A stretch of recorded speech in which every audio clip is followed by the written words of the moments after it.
this week, the big question we're asking is, how does Tyson Fury compare to some of the greatest heavyweights of all time? What's your initial thoughts on that?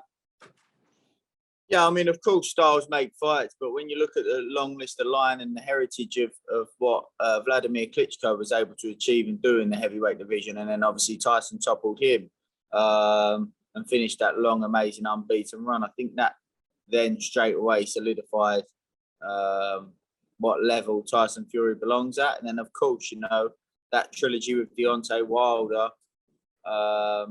that just had a little bit of absolutely everything in there, from a technical standpoint, from a toughness, durability standpoint, from what we would call heart standpoint. He's definitely up and amongst there with the greatest heavyweights that's ever been. There's loads of different categories you could look at when you try and work out who the greatest heavyweight of all time is. One is records, and obviously Tyson's is very different to other boxers from previous generations. He's won 30 times, just that one draw, no defeats. But when you look at the likes of Ali, fought 56 times, George Foreman fought something like 70 times. How do you go about comparing these different eras in that way?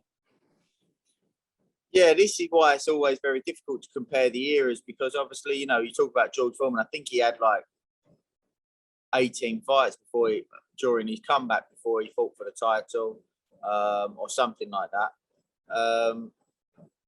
You know, you don't get that sort of luxury anymore. Tyson on his comeback had 2. So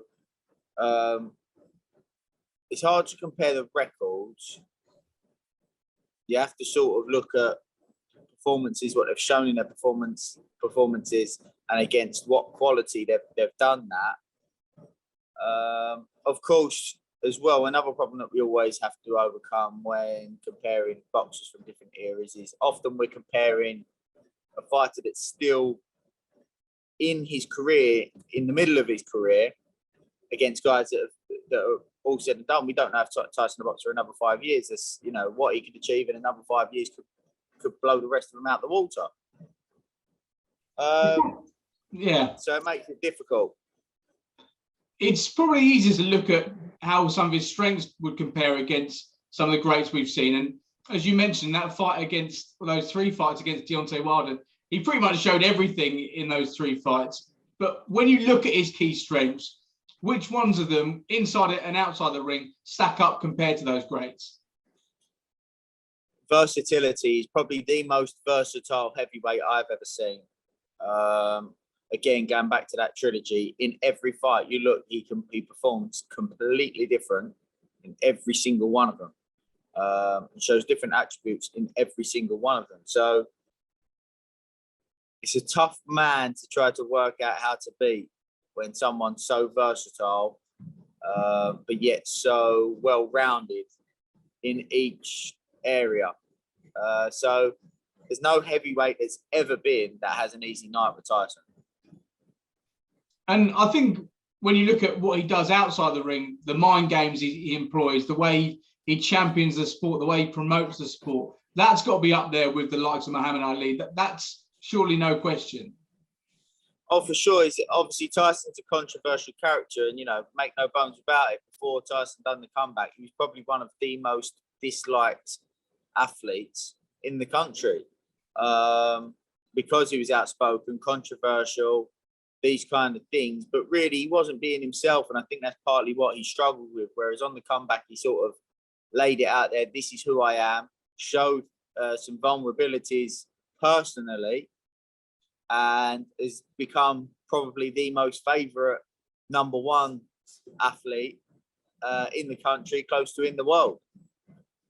And you're a real student of the sport. When you look at this era we're in now, how do you think it compares to the great eras we had in, say, the 70s and the 80s? Again, going back to what I was saying before, this era is not done. We may have a Tyson Fury versus Anthony Joshua, may have a trilogy, may have a Tyson Fury, Dillian Whyte, may have another few fights of Anthony Joshua and Dillian Whyte, may have an Anthony Joshua, Deontay Wilder.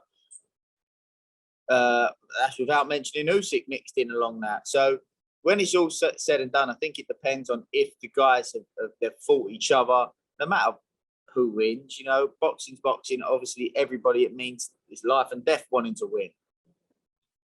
But to say an era can match up with the era of the Muhammad Ali, George Foreman, Joe Frazier, Ken Norton, you know, those guys boxed each other. That's the most important thing. So when this era is said and done, if those guys have boxed each other, it matches up with any era that's ever been, in my opinion. But the important part of that is them obviously fighting each other. And just then going through that, if Tyson was to, what would he then need to do to complete this era and to make sure that he is definitely in these conversations?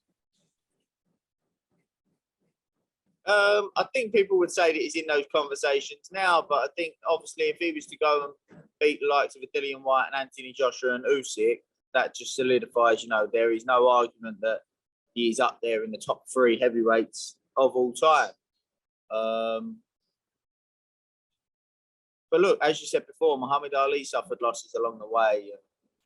If these guys are fighting each other 2-3 times and someone might get beat, there's such a thing about this being unbeaten. But I think there's a lot to be said of someone like Lennox Lewis who got beat, come back and beat the guy that beat him. I think that says a lot and shows a lot about a fighter, their adaptability and their character. That's brilliant, Ben. Have a great day training, and we'll speak to you again soon. Thanks all for your time.